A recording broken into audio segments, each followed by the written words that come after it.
Salut, c'est Yoann. On se retrouve aujourd'hui pour parler énergétisme. On va dans un premier temps poser quelques bases simples, théoriques, pour ensuite faire quelques exercices simples et ludiques.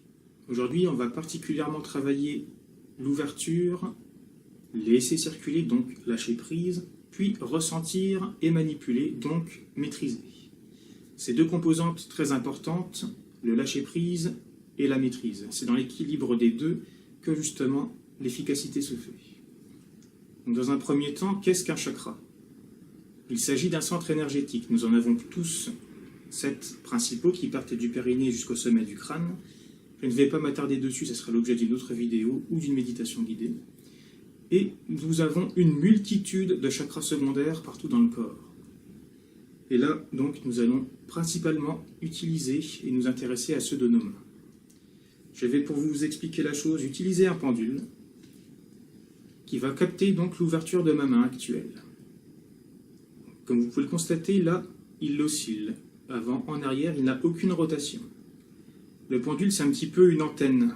En radiesthésie, lorsqu'il capte quelque chose, il va se mettre à tourner dans un sens, dans un autre, arrêter de pivoter, ou en tout cas avoir une interaction qui va donner une information.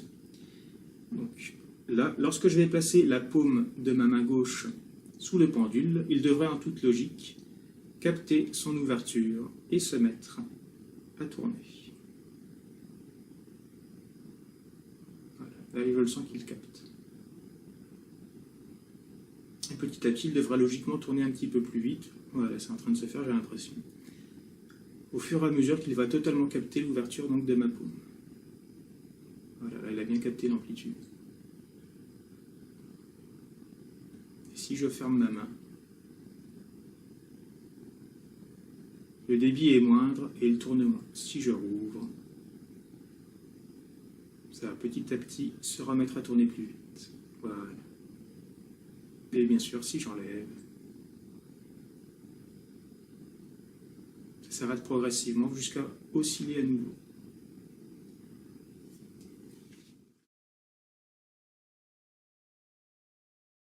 Première étape, s'assurer que les mains sont bien ouvertes. Donc, relâchez vos bras, un coude, poignet, main. Vous pouvez éventuellement les poser sur une table. Et soit par visualisation, soit par vibralisation, ressentir qu'au centre de chacune de vos mains se trouve un bouton de fleur qui, progressivement, au fur et à mesure de votre visualisation ou vibralisation, va s'ouvrir. Et donc, une fois totalement ouvert et épanoui, vivez vraiment au travers elle le fait que vos mains, comme 2 projecteurs, envoient à la fois votre lumière et réceptionnent celle qui vous entoure, comme s'il s'agissait d'antennes, telles celles des fourmis. Vos mains deviennent des centres énergétiques, à la fois récepteurs et émetteurs. Donnez-vous 1 ou 2 minutes pour travailler ce ressenti. Une fois avoir visualisé donc l'ouverture des mains, on va tester, voir si on peut ressentir ce qu'elle dégage.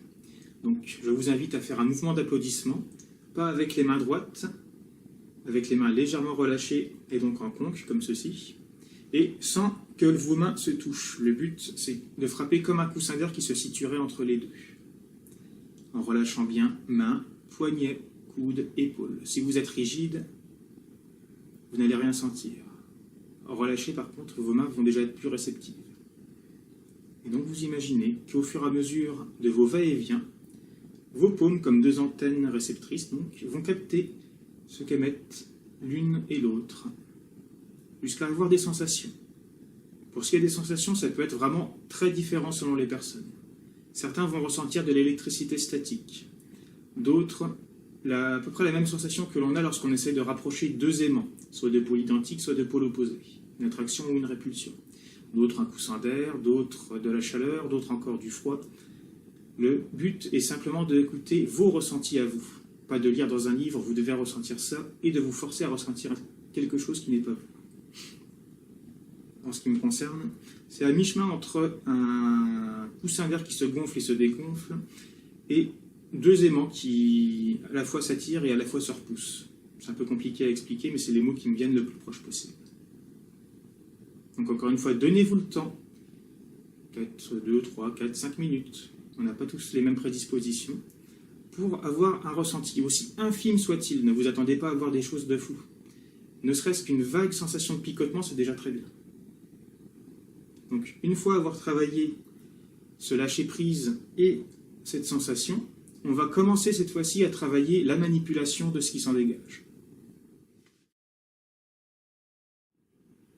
Nous allons donc apprendre à condenser cette énergie. Nous allons faire ce que dans le jargon nous appelons une psyball, c'est-à-dire une balle d'énergie condensée. Donc on ne va pas se forcer outre mesure, on va juste laisser rayonner naturellement nos deux paumes et petit à petit vivre qu'entre L2, à peu près donc par ici, va se matérialiser une bille de nos énergies qui vraiment se condensent, qui à force de se condenser, de se réunir, grossit, devient une balle de ping-pong, de tennis, etc., etc., jusqu'à une balle de volley-ball peut-être. Je sens quelque chose. D'ailleurs, vous voyez, quand j'appuie avec ma main gauche, ça fait bouger la main droite.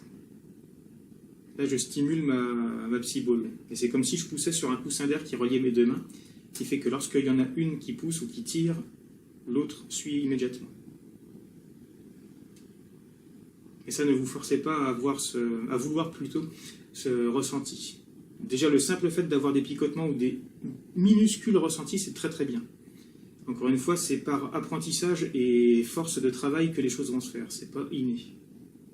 Et donc, une fois que vous avez ce ressenti de balle, laissez-la dans une seule de vos deux mains. Amusez-vous un peu à la bouger, sentez comme si vous aviez un sac de graines, quelque chose d'un petit peu lourd dans la main.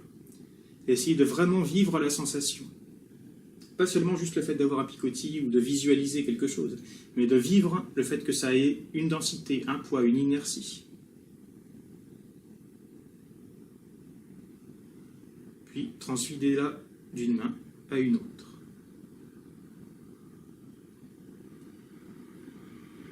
Bougez-la un peu, recommencez, etc., etc.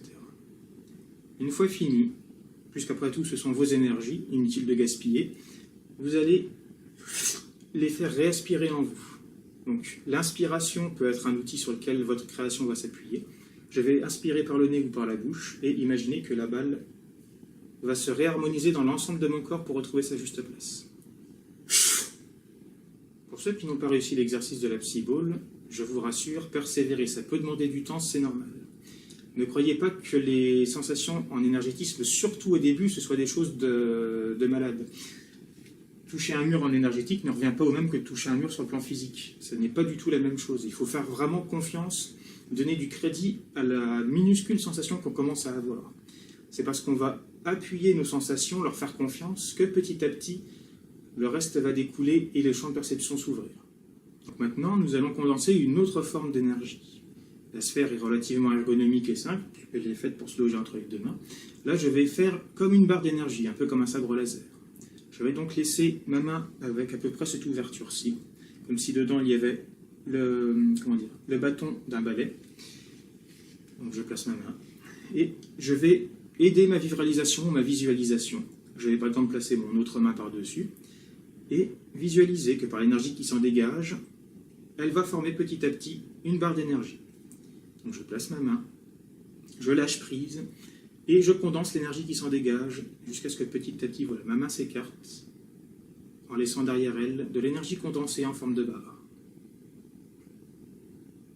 Voilà, pas besoin de faire très très long, là ça va être très bien comme ça. Donc une fois que j'ai cette forme de barre, j'essaye un peu de la manipuler, de vraiment bien la sentir. C'est encore une fois extrêmement léger, hein, ne vous attendez pas à sentir un réel poids. Mais malgré tout, il y a quelque chose comme une inertie, un poids presque invisible, c'est particulier à dire, mais un poids presque invisible dans la main. Et donc, pour travailler ensuite, avec ma main gauche, je vais faire des mouvements de va-et-vient, comme on avait fait tout à l'heure, jusqu'à ce que ma main gauche rencontre, sente, là ça commence, la barre d'énergie que j'ai créée. Donc là, ma main gauche et ma main droite tiennent tous les deux cette barre d'énergie. Une fois que vos deux mains touchent cette barre, vous allez mobiliser seulement une d'entre elles. L'autre ne va que se contenter de suivre. Si avec ma main droite, je tire la barre vers le bas, ma main gauche est attirée vers le bas. Si avec ma main gauche, je tire la barre vers le haut, ma main droite est attirée vers le haut. Si je fais des moulinets avec la main droite, la main gauche fait des moulinets également.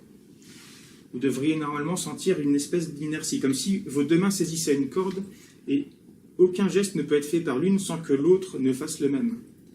Il y a vraiment quelque chose de cohérent dans votre mouvement, comme s'il y avait un lien visible, c'est même le cas de le dire. Donc une fois que vous avez cette barre d'énergie, amusez-vous un peu à en bouger dans tous les sens, soit avec une main, soit avec l'autre. Une fois que c'est fait, encore une fois, c'est vos énergies, vous pouvez les réaspirer ou les jeter. Petite précision, il n'est pas impossible, lorsque vous faites cet exercice, qu'au lieu, j'en refais une, qu'au lieu d'avoir ce résultat-ci, vous ayez plutôt ce résultat-là.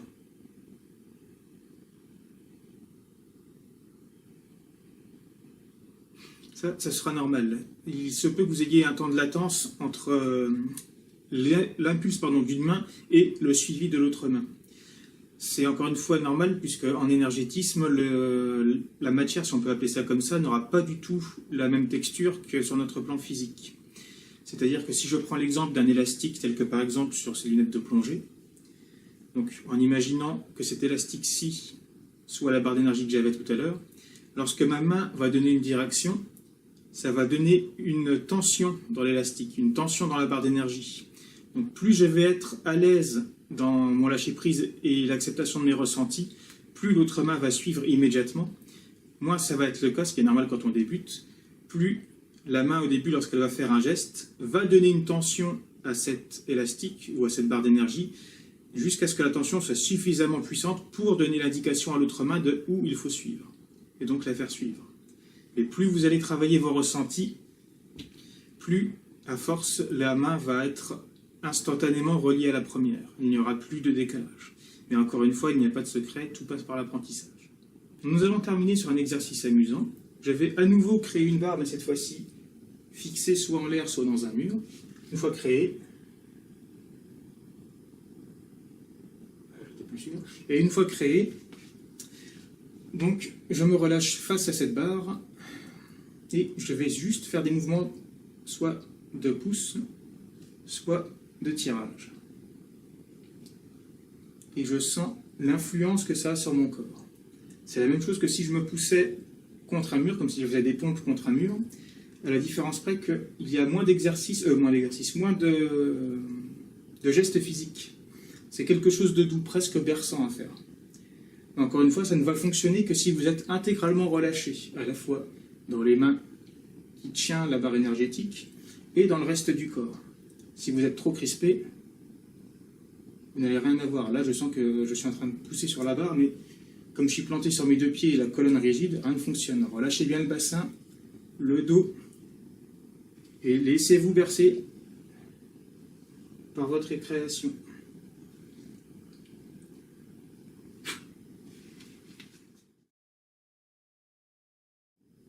J'espère que cette vidéo vous a plu. Si jamais c'est le cas, n'hésitez pas à mettre un pouce bleu, à laisser un commentaire ou à la partager. Je vous invite également à nous retrouver sur notre page Tipeee si vous désirez soutenir notre projet. Ça nous permettra soit d'améliorer la qualité visuelle ou audio, ou de financer des voyages dans des hauts lieux énergétiques, ou ne serait-ce qu'amoindrir nos frais. Il n'y a pas de petits dons, il n'y a pas de petits euros, que ce soit ponctuel ou mensuel, tout est bienvenu et réceptionné avec le cœur. Je vous dis merci beaucoup pour votre attention et à la prochaine fois. Merci.